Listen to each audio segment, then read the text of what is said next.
High stop loss area को पता करने से पहले आइए पहले ये जान लेते हैं कि मार्केट एक्चुअल में कैसे मूव करता है, यानी कि जो स्मार्ट मनी होती है वो मार्केट को कैसे मूव करता है।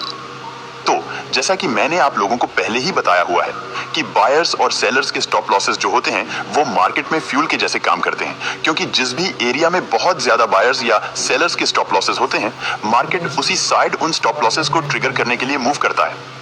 अगर हम इसे एक एग्जाम्पल से समझें तो मान लीजिए यहाँ पे एक रेजिस्टेंस लेवल है और यहाँ पे एक सपोर्ट लेवल है। अब मान लीजिए जब प्राइस इस रेजिस्टेंस लेवल पे जाता है तो इस रेजिस्टेंस लेवल से 10 रिटेलर्स सेल करते हैं और वो लोग अपना स्टॉप लॉस अपसाइड यहाँ कहीं रख देते हैं। उसके बाद जब प्राइस इस सपोर्ट लेवल पर आता है तो मान लीजिए इस सपोर्ट लेवल पर सिर्फ 5 रिटेलर्स ही बाइंग करते हैं और वो लोग अपना स्टॉप लॉस डाउन साइड यहाँ कहीं रख देते हैं। तो अब आप खुद अपने माइंड को इस्तेमाल करके सोचिए और बताइए कि इस समय मार्केट में बायर्स के ज्यादा स्टॉप लॉसेस लगे हुए हैं या फिर सेलर्स के ज्यादा स्टॉप लॉसेस लगे हुए हैं।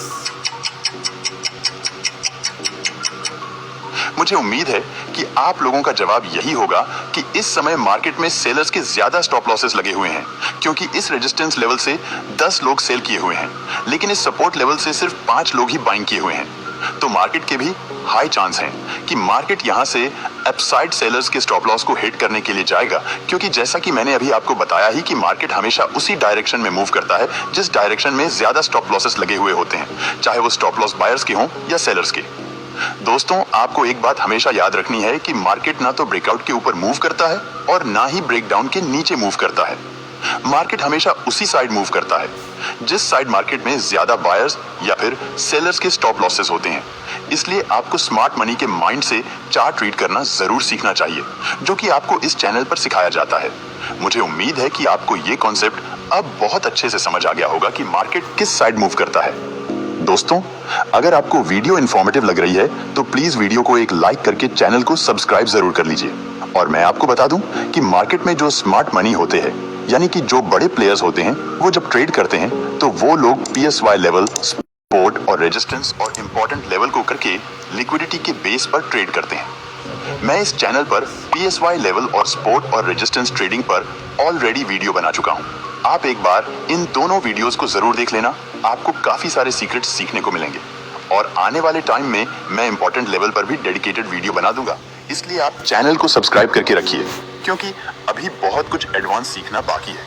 अब आप ये सोच रहे होंगे कि हमें ये तो अच्छे से पता चल गया कि मार्केट हमेशा उसी डायरेक्शन में मूव करता है जिस डायरेक्शन में ज्यादा स्टॉप लॉसेस होते हैं, लेकिन हम ये कैसे पता करें कि किस साइड मार्केट में ज्यादा स्टॉप लॉसेस लगे हुए हैं। तो चलिए अब इसे भी हम अच्छे से समझ लेते हैं। दोस्तों, हाई स्टॉप लॉस एरिया को पता करने के लिए आपको हमेशा याद रखना है कि मार्केट में सिर्फ 4 प्लेसेस पर ही हाई लिक्विडिटी यानी कि स्टॉप लॉसेस होते हैं। फर्स्ट है किसी भी रेजिस्टेंस लेवल के ऊपर, क्योंकि जब कोई भी ट्रेडर किसी रेजिस्टेंस लेवल से सेल करता है तो वह अपना स्टॉप लॉस उस रेजिस्टेंस लेवल के ऊपर इस तरह से रख देता है। सेकंड है किसी भी सपोर्ट लेवल के नीचे, क्योंकि जब कोई भी ट्रेडर सपोर्ट लेवल से बाइंग करता है तो वह अपना स्टॉप लॉस सपोर्ट लेवल के नीचे इस तरह से रख देता है। थर्ड है किसी भी सपोर्ट लेवल के ब्रेकडाउन के ऊपर, क्योंकि मार्केट जब भी किसी सपोर्ट लेवल को ब्रेक डाउन करता है तो जो भी रिटेलर्स उस ब्रेकडाउन पर सेल करते हैं वे सभी लोग अपना स्टॉप लॉस उस ब्रेकडाउन के ऊपर रख देते हैं।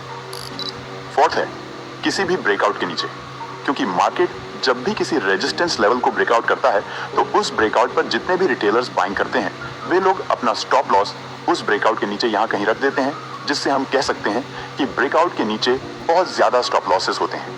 इसलिए हम देखते हैं कि मार्केट में मैक्सिमम टाइम ब्रेकआउट फेल हो जाते हैं और हम ट्रैप हो जाते हैं। मुझे उम्मीद है कि अब आपको ये भी अच्छे से समझ आ गया होगा कि कहां पर हाई लिक्विडिटी यानी कि स्टॉप लॉसेस होते हैं। अब आइए जानते हैं कि आपको हाई स्टॉप लॉस के बेस पर ट्रेड कैसे प्लान करना है। दोस्तों, हाई लिक्विडिटी यानी कि स्टॉप लॉसेस के बेस पर ट्रेड करने के लिए आपको मार्केट स्ट्रक्चर का सही नॉलेज होना बहुत ज्यादा जरूरी है कि मार्केट अप ट्रेंड में कैसे मूव करता है और मार्केट डाउन ट्रेंड में कैसे मूव करता है। मैं ट्रू स्ट्रक्चर मैपिंग पर एक फुल डेडिकेटेड वीडियो बनाया हुआ हूं, आप एक बार उस वीडियो को जरूर देख लेना। आपको मार्केट की साइकोलॉजी के बारे में काफी कुछ सीखने को मिलेगा। आइए फिर भी इसे शॉर्ट में समझ लेते हैं कि मार्केट कैसे मूव करता है। जब मार्केट अप ट्रेंड या डाउन ट्रेंड में मूव करता है तो और प्राइस यहां से फिर से अपसाइड जाने लगता है। जब प्राइस यहां से अपसाइड जाने लगता है तो प्राइस यहां पे अपने पिछले हाई पॉइंट को ब्रेक कर देता है। अब जैसे ही प्राइस इस हाई पॉइंट को ब्रेक करता है, इस ब्रेक पर बहुत सारे न्यू बायर्स आकर बाइंग करने लगते हैं और वो लोग अपना स्टॉप लॉस यहाँ कहीं रख देते हैं। जब इस हाई के ब्रेक पर बहुत सारे बायर्स बाइंग कर लेते हैं तो प्राइस यहाँ से थोड़ा सा अपसाइड जाता है। उसके बाद प्राइस एक पॉइंट से फिर से नीचे आ जाता है और जितने भी रिटेलर्स इस ब्रेकआउट पर बाइंग किए हुए होते हैं उन सभी का स्टॉप लॉस हिट हो जाता है। उसके बाद इस पॉइंट से फिर से बहुत सारे बायर्स बाइंग करने लगते हैं और वो लोग अपना स्टॉप लॉस यहाँ नीचे रख देते हैं। जब इस पॉइंट पर बहुत सारे बायर्स बाइंग करने लगते हैं तो प्राइस में फिर से डिमांड बढ़ने लगती है और प्राइस यहाँ से फिर से अपसाइड जाने लगता है। जब प्राइस यहाँ से अपसाइड जाता है तो प्राइस फिर से इस वाले हायर हाई को ब्रेक कर देता है। अब जैसे ही प्राइस इस हायर हाई को ब्रेक करता है, यहाँ पे फिर से बहुत सारे बायर्स बाइंग करने लगते हैं और वो लोग अपना स्टॉप लॉस हायर हाई को ब्रेक कर देता है। अब जैसे ही प्राइस इस हायर हाई को ब्रेक करता है, यहाँ पे फिर से बहुत सारे बायर्स बाइंग करने लगते हैं और वो लोग अपना स्टॉप लॉस यहाँ कहीं रख देते हैं। उसके बाद प्राइस यहाँ से फिर से थोड़ा सा ऊपर जाता है। उसके बाद प्राइस यहाँ से डाउन साइड आ जाता है और जितने भी रिटेलर्स इस हायर हाई के ब्रेकआउट पर बाइंग किए हुए होते हैं उन सभी का स्टॉप लॉस फिर से यहाँ पे हिट हो जाता है। आइए इसे हम रियल चार्ट एग्जांपल से समझ लेते हैं। तो जैसा कि आप इस चार्ट में देख सकते हैं कि प्राइस यहाँ से अपर ट्रेंड में जाना स्टार्ट हुआ है और प्राइस इस पॉइंट से एक रिट्रेस दे दिया है। अब जब दोबारा से प्राइस यहाँ से अपसाइड जाना स्टार्ट हुआ है तो प्राइस इस वाले हाई को ब्रेक कर दिया है। अब इस हाई के ब्रेक पर बहुत सारे रिटेलर्स बाइंग करने लगे होंगे क्योंकि उन्हें हर जगह यही सिखाया गया हुआ है कि अब ट्रेंड के दौरान जब प्राइस अपने पिछले हाई को ब्रेक करता है तो प्राइस वहां से अपसाइड जाता है। यही सोचकर यहाँ पर बहुत सारे रिटेलर्स बाइंग कर लेते हैं और वो लोग अपना स्टॉप लॉस यहाँ कहीं रख देते हैं। उसके बाद देखिए प्राइस यहाँ से थोड़ा सा ऊपर जाता है और उसके बाद प्राइस एक पुल बैक दे देता है, जिसकी वजह से जितने भी रिटेलर्स इस वाले हाई के ब्रेक पर बाइंग किए हुए होते हैं उन सभी का स्टॉप लॉस हिट हो जाता है। अब देखिए प्राइस यहाँ से फिर से अपसाइड जाता है और अपने पिछले हाई को ब्रेक कर देता है। अब फिर से यहाँ पर बहुत सारे रिटेलर्स बाइंग कर लेते हैं और वो लोग अपना स्टॉप लॉस डाउन साइड यहाँ कहीं रख देते हैं। अब उसके बाद देखिए प्राइस यहाँ से फिर से एक पुल बैक दे देता है और जितने भी रिटेलर्स इस हाई के ब्रेकआउट पर बाइंग किए हुए होते हैं उन सभी का स्टॉप लॉस हिट हो जाता है और उन्हें लॉस हो जाता है। अब देखिए प्राइस यहाँ पर पुल बैक देने के बाद फिर से अप साइड गया हुआ है और अपने पिछले हाई को फिर से ब्रेक कर दिया है। अब इस हाई के ब्रेक पर फिर से बहुत सारे रिटेलर्स बाइंग कर लिए होंगे और वो लोग अपना स्टॉप लॉस यहाँ कहीं रख दिए होंगे। अब देखिए प्राइस यहाँ से फिर से एक पुल बैक दे दिया है। अब फिर से यहाँ पर जितने भी रिटेलर्स उस हाई के ब्रेक पर बाइंग किए हुए थे उन सभी का स्टॉप लॉस फिर से हिट हो गया है। दोस्तों, मार्केट हमेशा इसी तरह से उन रिटेलर्स को रिमूव करते हुए मूव करता है जिन्हें मार्केट में ट्रेड करने का सही तरीका नहीं पता होता है। गाइस, ये कॉन्सेप्ट जो मैं आप लोगों को बता रहा हूँ ये बहुत ज़्यादा महत्वपूर्ण कॉन्सेप्ट है।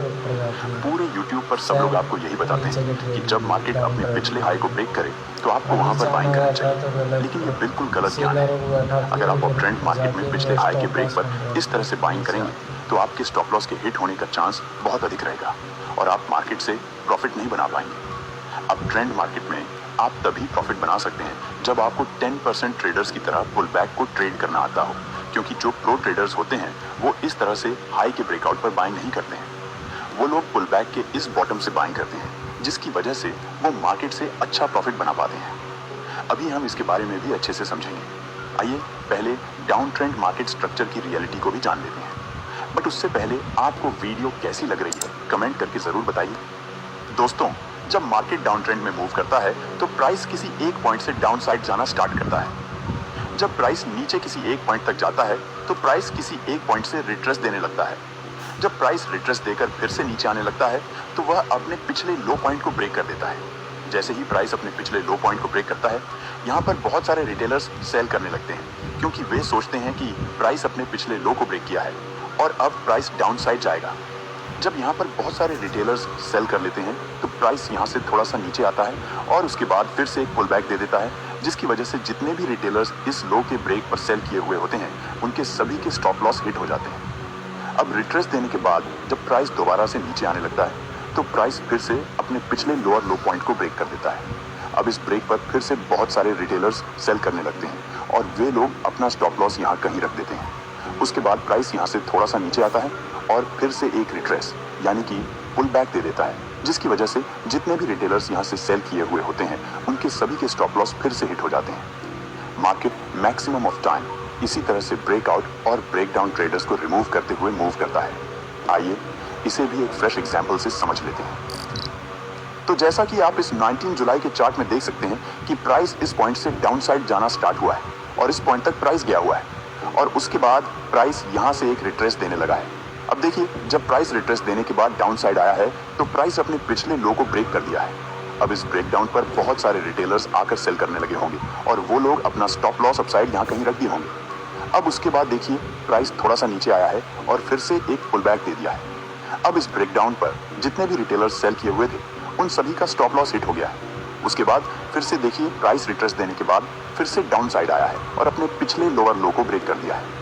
अब इस ब्रेकडाउन पर फिर से बहुत सारे रिटेलर्स सेल कर दिए होंगे और वो लोग अपना स्टॉप लॉस अपसाइड यहाँ कहीं रख दिए होंगे।